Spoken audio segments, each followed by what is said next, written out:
Keyboard खराब, संगणक बंद, हायकोर्ट परीक्षेत महागोंधळ. अभिजित दिपके यांनी सरकारची अक्कल काढली. संभाजीनगरात वातावरण तापलं. मुंबई उच्च न्यायालयातील लिपिक पदासाठी टायपिंग परीक्षेत मोठा गोंधळ उडाला. कीबोर्ड खराब होता, संगणक नादुरुस्त होते. परीक्षा केंद्रावरील बोजवारा या निमित्ताने समोर आलाय.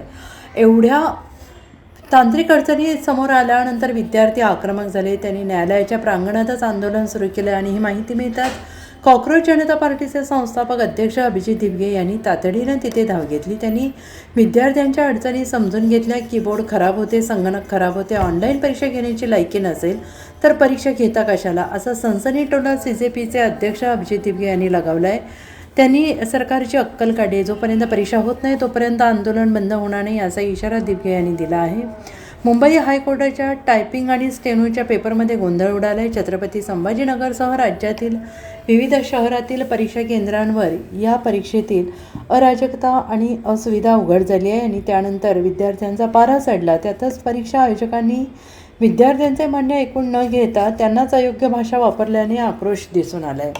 जोपर्यंत न्यायाधीश समोर येऊन विद्यार्थ्यांशी संवाद साधत नाही तोपर्यंत आंदोलन सुरूच ठेवण्याचा ठिय्या देण्याचा निर्धार अभिजित दिपके यांनी केलेला आहे. सर्व्हर डाऊन झाले, कीबोर्ड काम करत नव्हते, स्क्रीन काम करत नव्हते, लॉग इन होत नव्हतं. त्याच्यामुळे सगळ्या मुलांना फेल करण्यात आलं आणि आता सेकंड आणि थर्ड शिफ्ट बाकी असताना पेपर लीक झालाय. हा पेपरला ज्या सरकारकडून एकही परीक्षा घेतल्या जात नाहीये, एकही नाही, पहिला पेपर नाहीये. जिथं जिथं परीक्षा होतीये तिथं तिथं पेपर लीक होत आहेत, सर्व्हर डाऊन होत आहेत, कीबोर्ड काम नाही करत आहे. मुलांची हीच मागणी आहे की हे जे कीबोर्ड प्रॉब्लेम आले, मूलभूत सुविधा मिळाल्या नाहीत सेंटरला, त्यानंतर सर्व्हर डाऊन झालं, या सगळ्या प्रकारचे जे झाले, तर आम्ही आता खूप दुरून आलेलो आहेत सर. तर सगळे मुलं असेच ग्रामीण भागातून इथं आलेले आहेत वर्षभर अभ्यास करून. तर आमची एकच मागणी आहे की ही री एक्झाम झाली पाहिजे आणि ही एक्झाम स्वतः कोर्टाने दरवर्षीच्या पॅटर्न प्रमाणे मान्य उच्च न्यायालयाने ही स्वतः कंडक्ट केली पाहिजे. झाले मुलांना कीबोर्ड खराब आले. मी स्वतः ऍप्लिकेशन दिलं की मला प्रॉब्लेम आले. इवन माझा पॅसेज पूर्ण होऊन तेथे एरर दाखवला, पूर्ण रेड पॅसेज दाखवला. 28 चुका असताना माझा पूर्णपणे 0 मार्क्स दाखवले गेले आणि अर्ध्या मुलांना मार्क दाखवले गेले, अर्ध्या मुलांचे दिसलेच नाही. त्यानंतर लॉग इन एका इथे जर 10 मुलं बसले, एकाने लॉग इन केलं तर प्रत्येकाचा टायमर कसं काय सुरू झाला?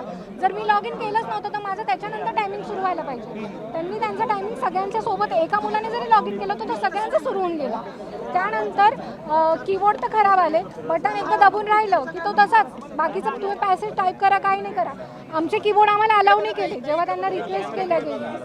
मी सगळ्या मुलांचं बोलते, माझ्या एकटीचा प्रॉब्लेम नाही सांगते. Bureau report SBN Marathi, Chhatrapati Sambhajinagar.